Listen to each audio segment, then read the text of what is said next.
Please help support the channel by visiting our Amazon store for items like the G7X Creator Kit, perfect for YouTube vlogging. Affiliate link below.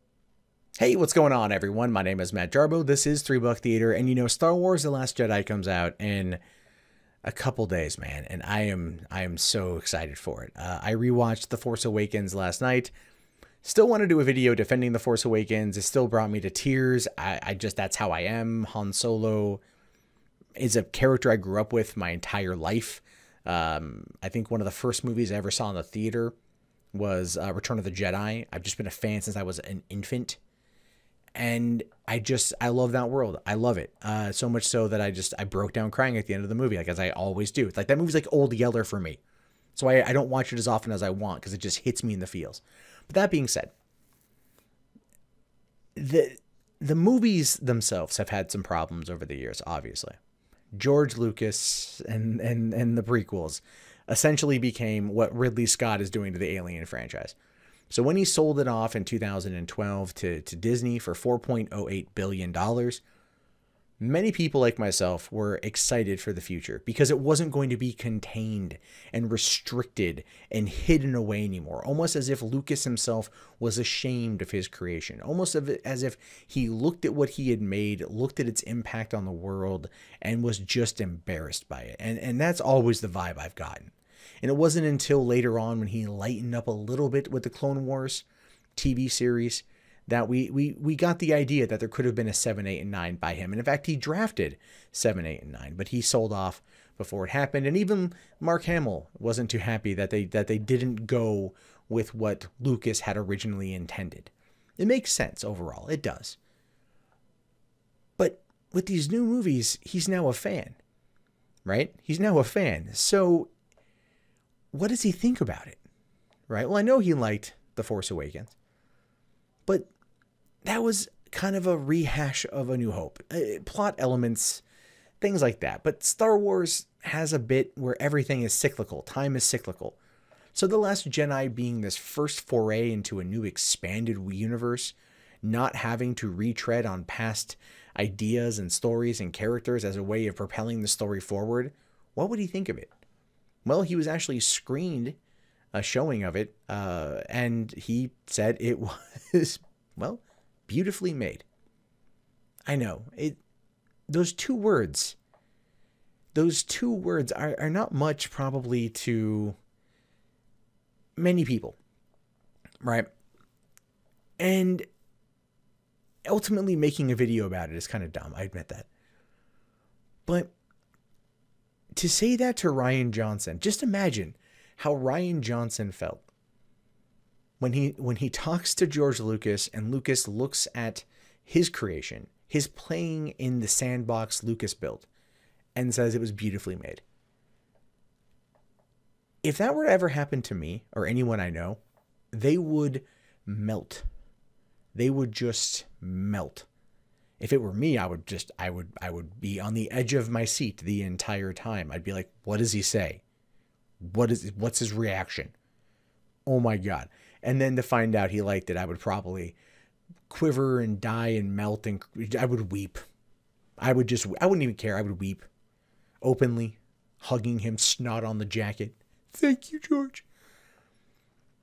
I remember when I went to the 1999 screening, the midnight show of The Phantom Menace.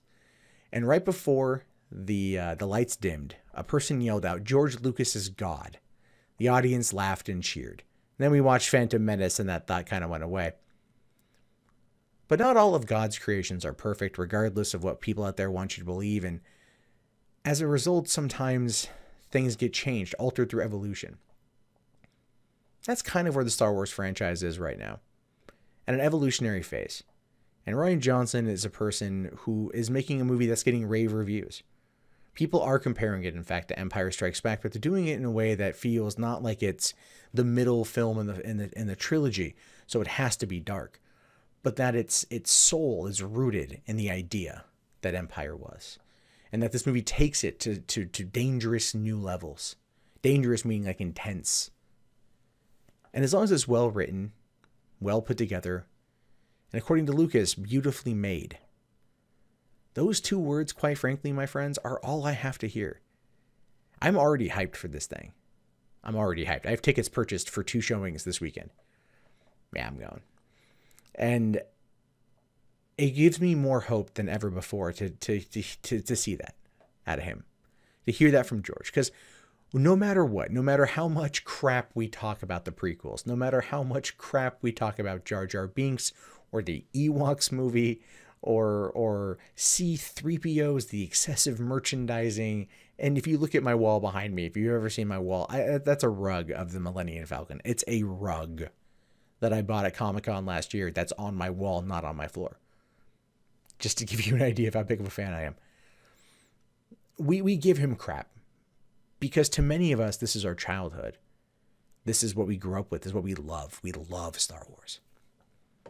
And the fact that he liked this too from a fan perspective, says it's beautifully made, it fills me with joy. And I know that sounds stupid. I don't care. I am excited for Thursday night. I get to go with my dad to go see the movie. My dad saw Empire Strikes Back, according to him, like once a week or like once a week for the entire run, if not more.